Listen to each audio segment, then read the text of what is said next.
If this doesn't go live, we'll just go through and finish the show, not live. Okay.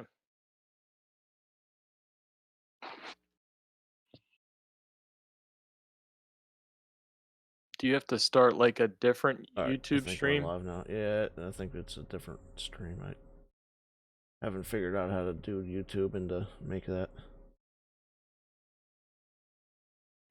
Um, I haven't figured out how to start the same stream over again on YouTube yet. Right. All right. Just create a new post.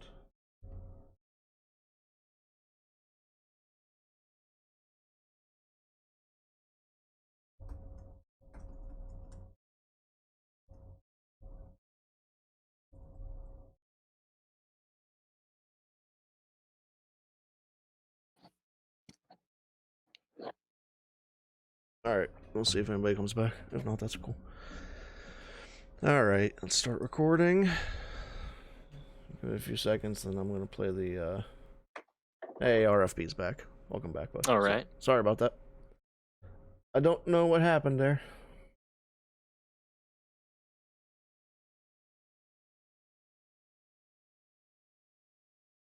Okay. All right, I'm gonna play the Clone Wars thing again, and then we'll just jump back in. Ready? Ready.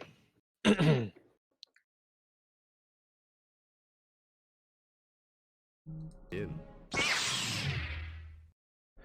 All right. Season 7, Episode 9 of Clone Wars was titled "Old Friends Not Forgotten," and right off the bat, we can tell that this is a very, very different episode of Clone Wars. We don't get the standard intro. We don't get a fortune cookie, but man, what we got was really cool. We got the original Lucasfilm production, Lucasfilm limited production card, and then we got the actual Star Wars theme music to play as the Clone Wars logos fading into the background. Really cool stuff. What do you think about that, Josh?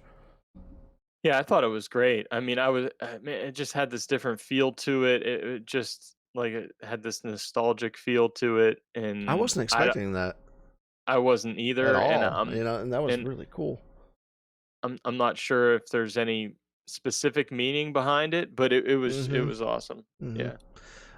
And that's what I was like. I almost wondered if maybe that was like the start of like, are they gonna put this into like a little what do I want to say, like a how like the Clone Wars started with a film, and I don't know that Yeah. they'll ever run it It in it theaters, but I wonder if maybe it they'll felt just very stitch it together. cinematic. Yeah, I wonder if they'll stitch it together into Mm, like a Siege of Mandalore, you know, film thing for just maybe right. Disney Plus or something. Maybe they'll Right. they'll make it into something like that. But um, and then this was actually called part one. The Mhm. episode itself was part one. Old friends not forgotten. So yeah, I was really pleasantly surprised by that, and that just blew me away, honestly. When I saw Yeah. that old style Lucasfilm and Star Wars stuff, that was really cool. Mhm. But we've in the past. I'm trying to get away from this. Like we've done almost like point by point. What happens in the episodes, and I'm trying to. I want to talk a little bit more about themes and a little bit of about that type of stuff. And Yeah. first of all, what we get is Anakin doing things his own way again, Mhm. and Obi-Wan thinks that he's overdoing it, of course. But this is Anakin doing things his way. So Yeah. and what we get is on that bridge, the ambush on the bridge. Anakin feigns turning himself in uh, to the battle droids, and he has a backup plan with R2, which was cool to see R2 a little bit of action with R2. Mhm. At this point, we didn't get a whole lot of that this season. Actually, we haven't really gotten any of that this season. Um, but R2 is part of this plan, and I thought that was just a really fun opening. The banter with Obi-Wan and Anakin was Yeah. top notch, It and was. you Yeah. know, you get to see Anakin in his element, and this is why I've always loved Clone Wars is because it adds so much to Anakin as a character. Anakin in this series is Anakin that I can fall in love with. You know. Yeah, and I think you see more of that friendship between Obi-Wan and Anakin, um, that we don't get to see maybe enough of in the films, and, I love that aspect of it, and it makes his turn even more heartbreaking. Right. And, but I Yeah. but I thought, again, I thought this was an incredible scene. I too loved the banter between Anakin and Obi-Wan. I loved even just before Anakin shows up, Mm-hmm. the opening and how Obi-Wan kind of jumps onto the scene, and it's very, again, it was very cinematic. It was very epic. It Yeah. just, I thought it was amazing. And yeah, I just really enjoyed this beginning part. I thought Anakin's plan was great. I mean, it obviously worked, and yeah, I mean, Mm-hmm. there's definitely some arrogance there and and everything, which, um, you'll have with Anakin, Yeah. but I thought it was pretty awesome. Um. This the first real theme I pulled out here is this theme of fate because there's this theme, especially there's this part with Anakin and Ahsoka where Anakin is very much believing that this is all happening. Uh, I keep on thinking of that quote from Force One that this is happening as the Force wills it. Everything is happening Hmm. as the Force wills it, and Anakin is very much in that camp at this point. Ahsoka's here again, and she has Maul, and Anakin's ready to go. This is the Force, making all this stuff happen. Obi-Wan is very much more cautious about that, Yeah. and he even says he has some cautious optimism about all this stuff. Is very Hmm. wary about this. So again, kind of Anakin's gung ho. He's ready to jump in, and Obi-Wan is thinking about things in a very different way. Um, Yeah. but yeah, and it's weird because they always end up complimenting each other that way. Hmm. But yeah, Anakin's ready to go with this. Yeah, I mean, and I think I might be jumping ahead a little bit, No, but, that's fine. um, Yeah, we're not really like I haven't really planned on going like step by right. step, scene by scene in this. Yeah, yeah. Um, but I think it's also interesting how, Obi-Wan says, "May the Force be with you," to Ahsoka, I think, pretty Yeah. sure. But then, Ahsoka and Anakin are talking about luck and how Hmm. Obi-Wan doesn't believe in luck. I think Yeah. he Yeah. even Right. he says in A New Hope, I think it is, in my experience, there's no such thing as luck. I think he says that to Han Solo, um, and I like that connection. But it's interesting that Anakin kind of does believe in luck, and Ahsoka, instead of saying "May the Force be with you" to Anakin, she says "Good luck," and so I kind of thought that little moment was interesting too. Yeah. Uh, but that brings me to my big one here. The main theme that I pulled out of here, this whole episode is about loyalty. Uh, and there's examples everywhere about loyalty, where loyalties lie, and how that progresses the story. So first of all, first and foremost, and since we're talking about this moment anyway, Rex and company being loyal to Ahsoka, and the gesture that they pull off with the painting of their helmets, and Ahsoka's not part of this anymore. She's stepped away. She's not even part of the army anymore. She's gone, and I think in a lot of ways they could have viewed that as abandonment, but they didn't. You know, Hmm. she walked away from that. She walked away from them, and they just not only brought her back, but they actually showed how much she was a part of them.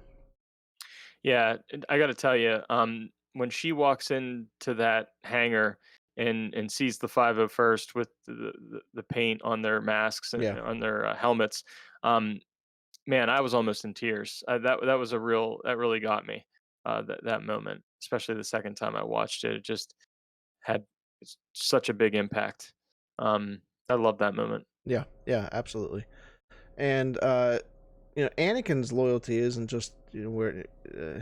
Anakin's loyalty is always interesting to talk about because he's definitely loyal to the Jedi. He's loyal to the Republic, but he's also very, very fiercely loyal to some of the people around him, and we saw that Hmm. his loyalty to Ahsoka in this episode. Um, Yeah. and when he first sees her, he's just blown away. He doesn't, he's so concerned about her, where she's at, how she's doing, all this other, um, and then he just wants, he's so glad to have her back, Hmm. uh, just just beyond just the giving, the returning, the improving of her lightsabers. Hmm. Um, he is again. This is just one of those things that just makes me fall in love with him a little bit more. Um, Yeah. he's Yeah. not I supposed to loved. have connections, but he very clearly has connections here. Yeah. Yeah, and I love all the moments between Anakin and Ahsoka in this episode. Yeah.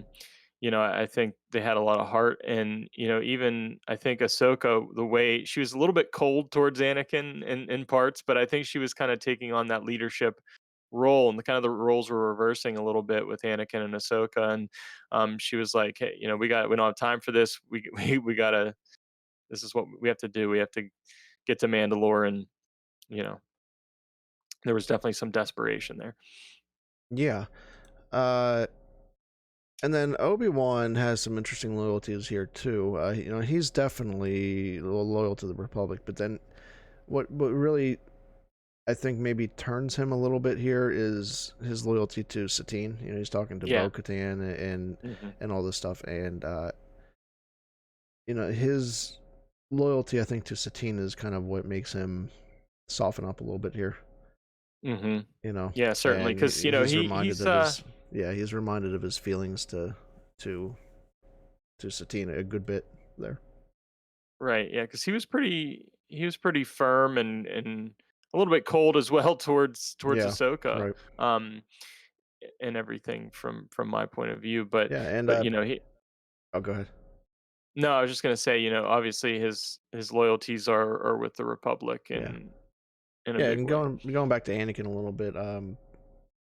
Pizza and Parsecs is with us in chat, and they say that loyalty is what Palpatine capitalizes on in Revenge of the Sith, torn in different directions, which is very true.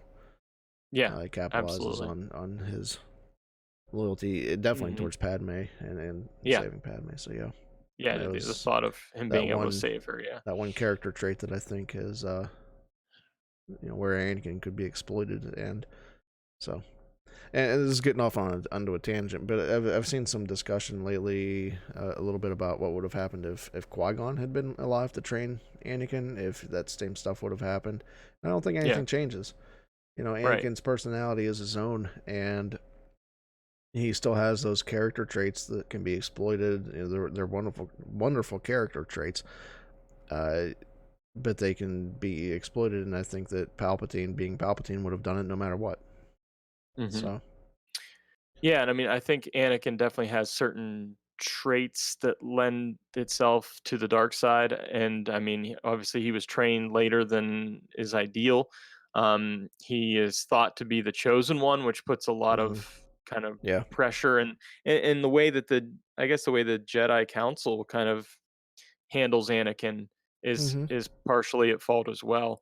Um, and maybe if Anakin had been given a little more autonomy and ability to do things his way sometimes, like we see in this episode, maybe things could have turned out a little differently.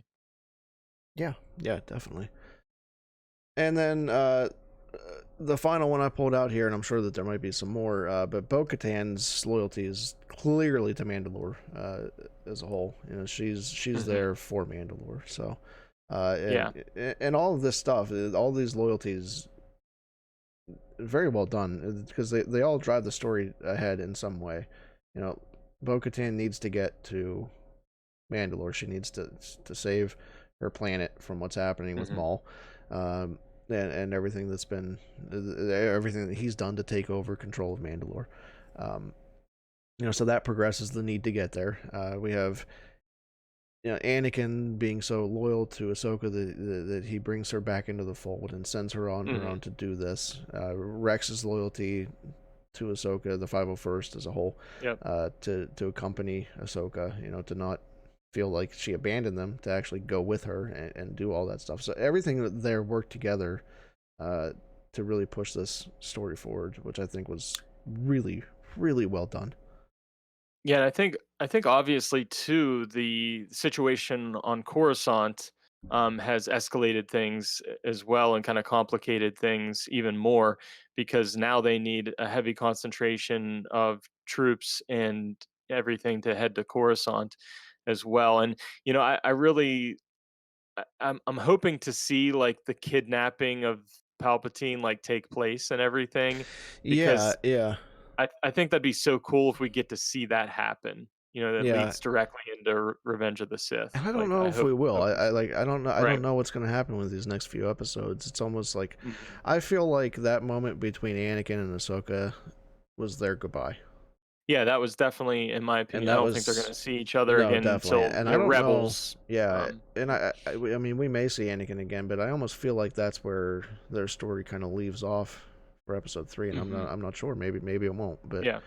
them leaving to go back to Coruscant, I feel like that's kind of where that maybe picks up in Episode 3. I don't know.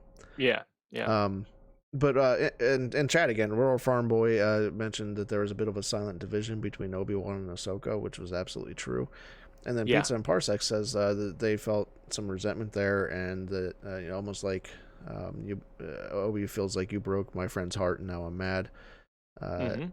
and that Obi Wan felt betrayed by her when she left the Order, which is something that he holds very dear. Yeah, I totally see that. And there was definitely some, I don't want to say animosity or anything like that. There was definitely some. It was a little uncomfortable between Obi Yeah. Wan and Ahsoka. Where Anakin just is all over having her back and just welcomes her back with no question. Obi Wan definitely stands off a bit. Yeah, I could definitely feel that tension between them and Yeah. everything. Yeah, so we the episode ends with Maul meeting up with Ahsoka, and this was definitely a trap that he has set. So going back to that fate versus cautious optimism, Obi Wan Mhm. was a little correct there. Definitely, this is a trap uh, this whole thing was a trap that Maul had set to get to Obi Wan. Mhm. But he didn't get Obi Wan; he got Ahsoka, and Yep. that's where we end. So. Yeah. Now, Adam, I don't know. I could be wrong about this, but Brittany and I, my wife, both had the same reaction when we saw the back of someone, and the hair looked very familiar, and I thought, if could that possibly be Sabine? Um, and I don't know if you noticed or not when they're on Mandalore, and then she like turns to the side. You see like this her face a little bit, but then she puts her helmet on.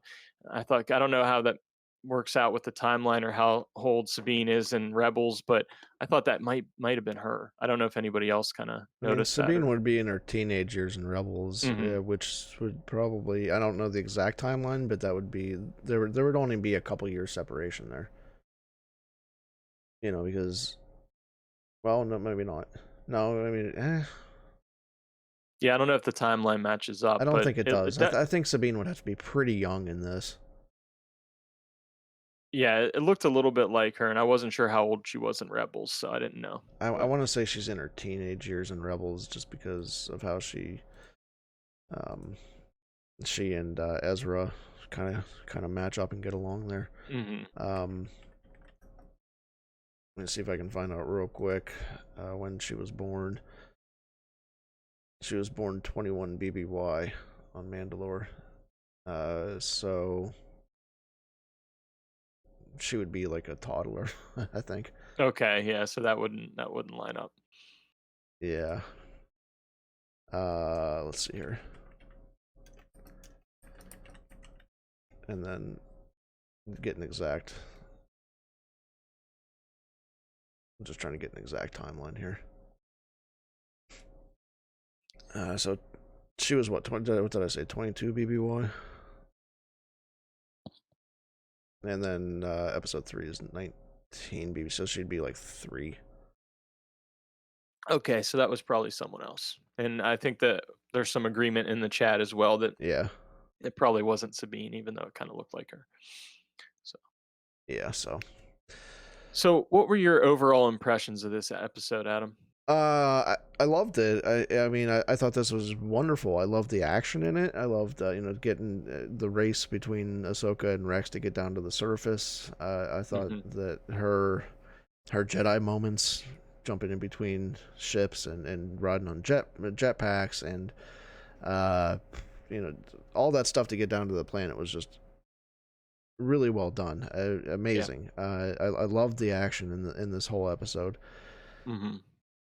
I loved I loved the emotion that was in this. Yeah. Definitely, there was some really high emotions in this. Not just between seeing a final goodbye between Anakin and Ahsoka, or having Ahsoka back, and seeing some of the people that she knows and kind of left behind. But see that return. I loved the is was it Vaughn, the clone that died at the end. Um, I think it was Vaughn. Yeah. Um, Just that moment where he with apologizes to so. her, Yeah. and it Mhm. just amazing stuff the whole way through. Yeah. Yeah. Easily, hands down, the best episode this year so far. Yeah, I'm with you. Actually, this might be my favorite episode of Clone Wars that I've ever seen. Yeah, I'm hearing a Though, lot of that, and I still have a yeah. few episodes that I Um, hold up that are. and I think this episode was pure Star Wars. I mean, Yeah, from the yeah. visuals and how cinematic it was, the score. I Hmm. think is it Kevin Kiner. Kevin Kiner, yeah, Um, incredible, like just bringing back some of the old themes and yeah, weaving them yeah, in. And I think, in my opinion, Kevin Kiner should be composing for live action Star Wars at some point down the road. Um, I think it was just in the moments, kind of some of the more tender moments, hmm, and balanced with the action. It just, man, I had a lot of feels while I was watching this yeah, episode, and I wanted to immediately watch it again. So for me, this is a 10 out of 10 episode. yeah. Um, And Siege of Mandalore has the potential to be one of those turning point stories in Star Wars, mhm. and so this like needed to kick off in a big way, and it did that, hands down, did that. Yeah, So it delivered. This is what I've been waiting for this yeah, season. yeah, Um, I'm excited. yeah, definitely. And Aurora Farm Boy mentions those Crimson Mandalorians. Maybe that's start of Crimson Dawn, which is an interesting Could be. idea. So I Yeah, definitely think that's possible. that makes sense. Yeah, so that was episode 9, and I think we're ready to jump into Rogue One now. Yeah, we're gonna do a segment called Rogue One Revisited.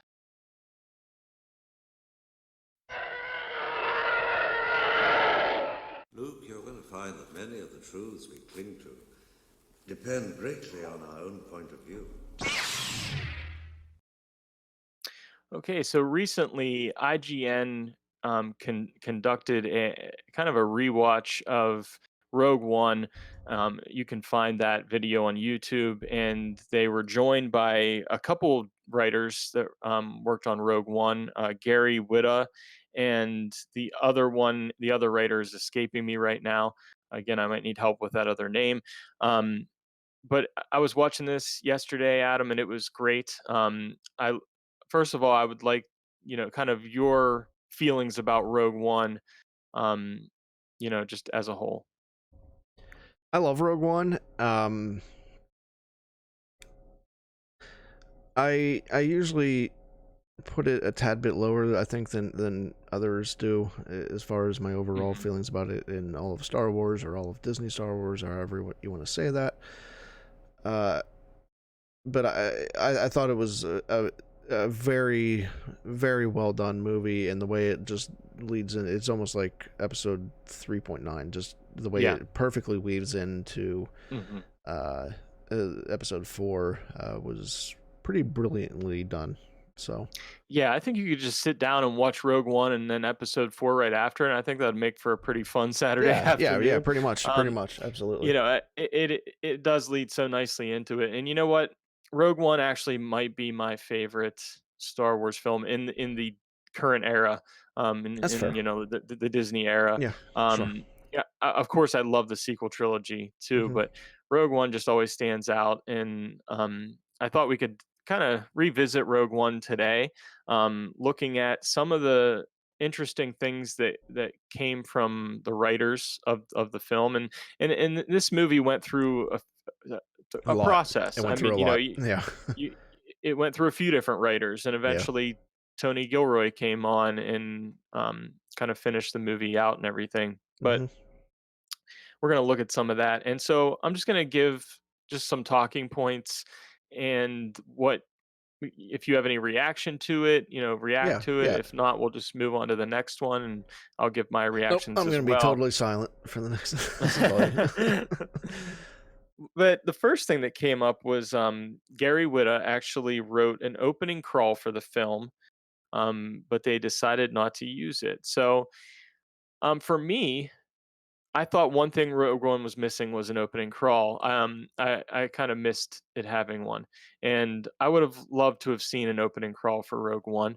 Um, but we didn't get one. They wanted to kind of separate it from the saga films and everything, and for it to stand on its own. Hmm. And I think that's the reason ultimately that we didn't get an opening crawl. But what are your thoughts on this one? I actually prefer no opening crawl there.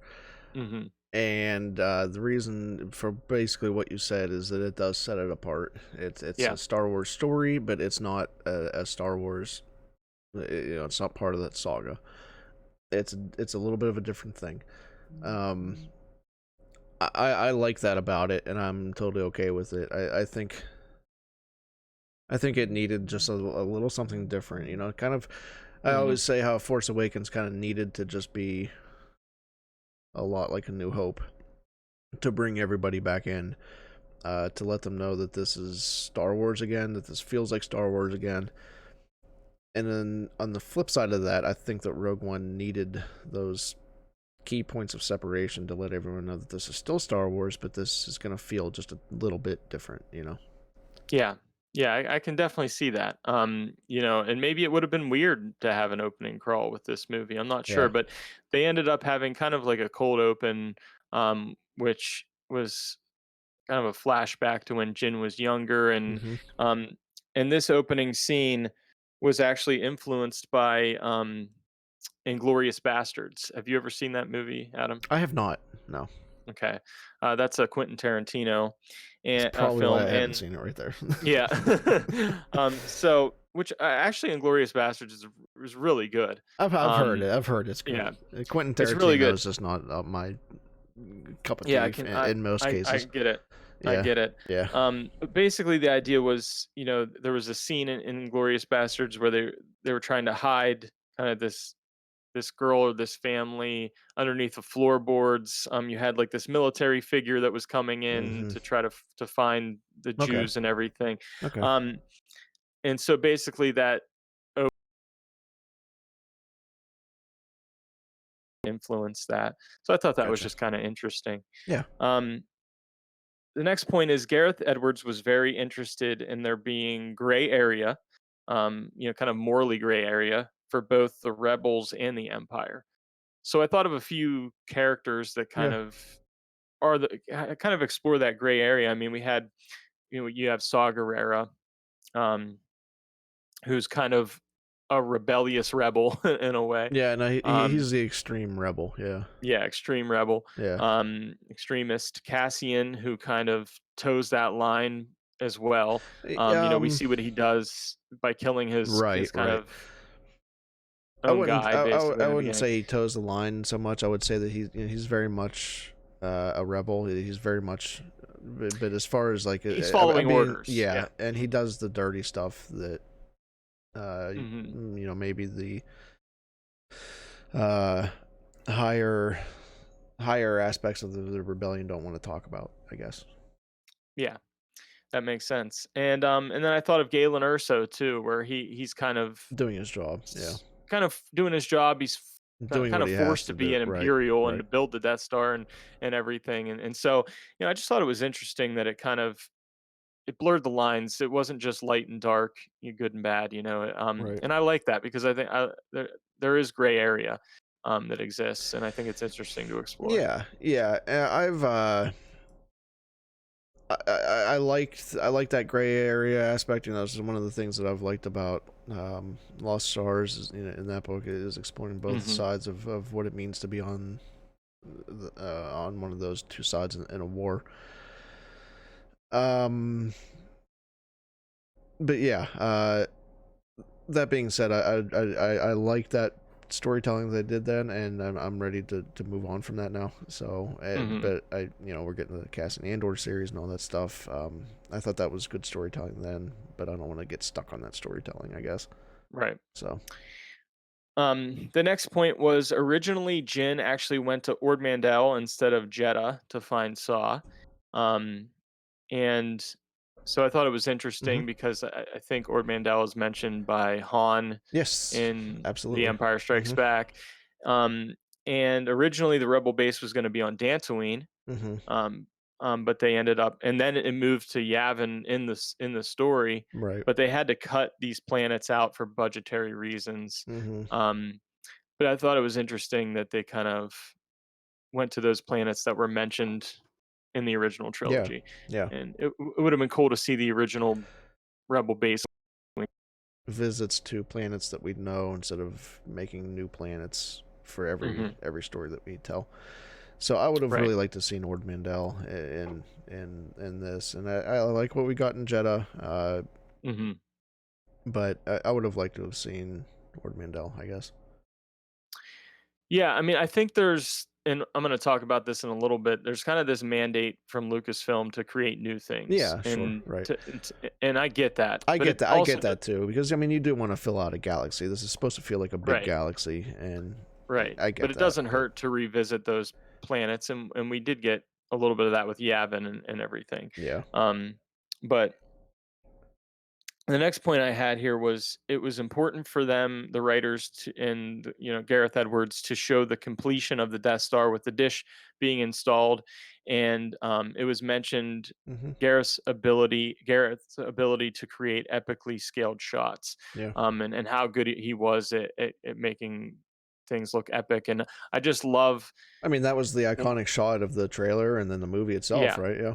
There's that Yeah, dish it was an getting amazing installed. shot. It was kind of like over Tarkin's shoulder too. You see the scale of it and everything as he's looking through the window. Yeah, and then we Um, talk about scale, and that just reminds me of the Skywalker Legacy documentary. We were talking about how big that thing actually is, and how yeah, how big the Death Star actually is, and you can't just fit it on a planet. You had to do it in pieces, type thing. So, I think it was amazing how they were able to capture that scale. Yeah, yeah. So up next, in the original script, Tarkin's role was smaller, and he was in the shadows more because they were they didn't know if they'd be able to really Bring him back the to life. digital Yeah. bring him back digitally. But they actually used an old mold of Peter Cushing's face and head to recreate the character digitally because they had this old mold of Peter Cushing um, somewhere in the archives. So it's just incredible what they're able to do. I would have preferred, I think, Tarkin being in the shadows more. Yeah, it's noticeable. It can be a little jarring, because Yeah. a human face is really hard to duplicate. Yeah.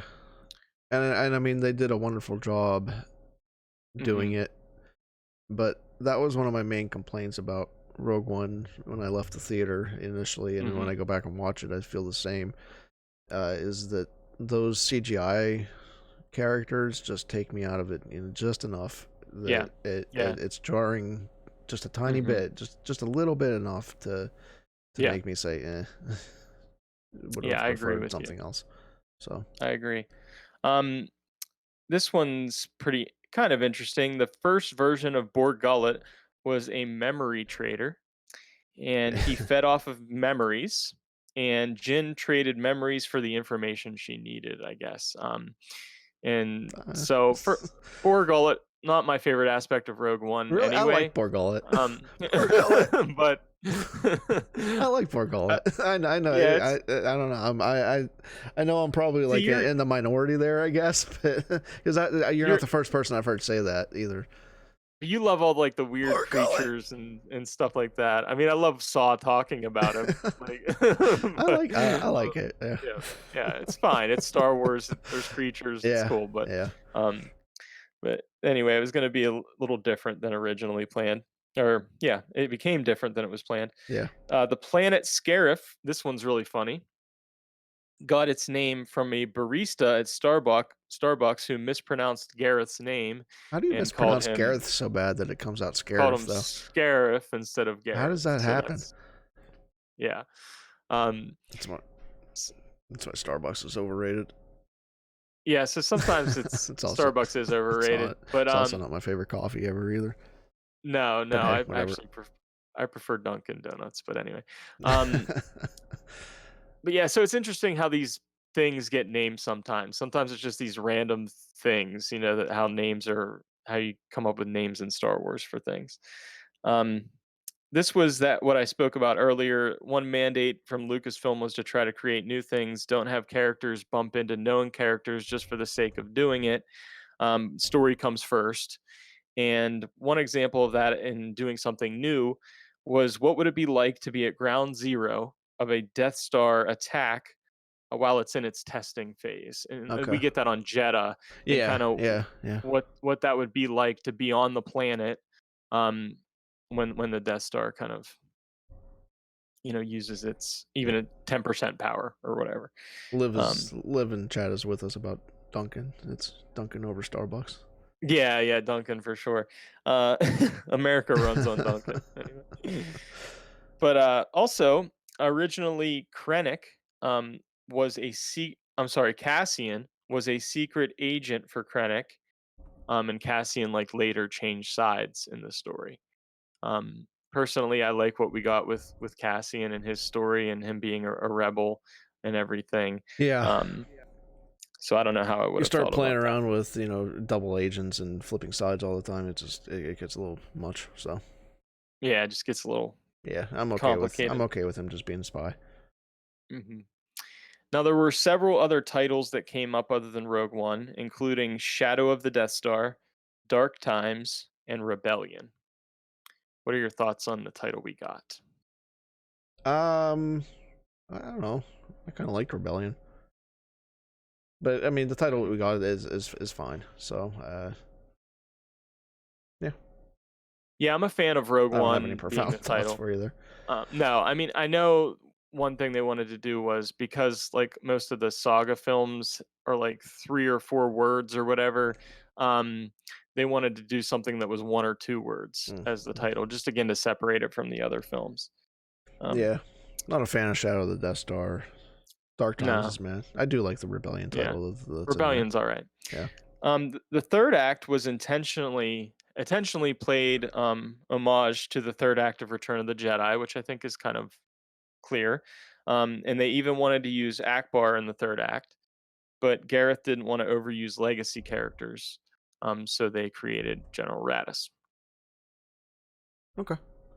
I love the third act of Rogue One. I Yeah. think, and because it reminds me of Return of the Jedi and the way that Okay. it's done, I absolutely love that. You got the ground battle and mission Right. going on simultaneously. The space battle. I love the intercutting between those two things, and then you get the final scene with Vader in the hallway. Right. So um, now, originally, there was concern from the writers and from Gareth that killing all of the characters would not be approved by Lucasfilm or slash Disney. Yeah. So in the original script, only K2 died. Why does But then it K2 turned always out, have to die? Why? K2 is. I don't know why K2 is always dying. Poor guy. But I think it's interesting that they held back on that originally because they thought they wouldn't approve, but then Tony Gilroy came in and was like, "They all need to die," and Lucasfilm was very supportive of it. They loved it, Hmm. so that's kind of I interesting. actually really would have liked to see some of them survive. I would have liked Yeah, to see Jin survive, Cassian. I would have, I don't know.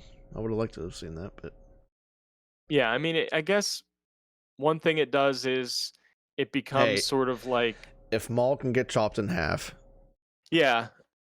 then I'm gonna hold out hope. Well, I don't know. I mean, that was a I mean, pretty it good was a pretty big blast from the wave, Death but it was Star. a pretty big Yeah, wave. I know, but yeah. you never know. You never know. Um, They just but gotta yeah, I pull don't know. out one of those things from their pocket, like Qui-Gon had the breather, so Mhm, then they'll be fine. yeah. I like the sacrifice of all the characters personally. I thought I thought it was pretty powerful in what they had to do in order to save those plans and get them to the rebellion. Um, I mean, it would have been cool to see a couple of them survive, but Yeah, yeah. I don't know. I kind of and it also easier to explain